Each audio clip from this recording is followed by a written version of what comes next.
Pourquoi voyons-nous tant de personnes dont la nature est des plus artistiques, poétiques et psychiques avoir été, mais être moralement si faibles, dégénérées, passionnées, jalouses et vaniteuses? Pourquoi les dictateurs dont le moi éclipse toute autre chose sont-ils si impies, osant braver Dieu? Pourquoi y a-t-il tant de grands intellectuels qui sont si orgueilleux, arrogants et souvent infidèles? Tout cela, c'est l'âme. La réponse est claire. Ils ne connaissent pas cette union de l'esprit avec Dieu, qui établit l'équilibre et le jugement saint, et par conséquent leur propre âme ont le dernier mot. En toute chose, ce n'est pas qu'ils rejettent à tout point le Dieu de l'univers, car ils s'en réfèrent parfois à lui. Mais il n'y a pas de rapport entre lui et eux. Il n'a pour eux aucun but moral et pratique. Nous avons cherché à montrer que l'âme, en tant que servante et non maîtresse, peut et devrait être très féconde, utile, en relation avec un organe supérieur.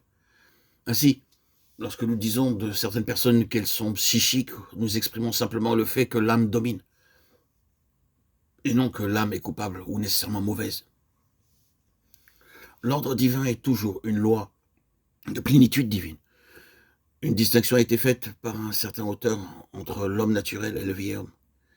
Il est dit là que le vieil homme est totalement dépravé, sans un seul trait qui soit de Dieu, mais que l'homme naturel porte des traces de ce qui est de Dieu, c'est-à-dire une affection naturelle de l'amabilité et souvent une grande mesure de vérité et de droiture dans ses rapports avec ses semblables.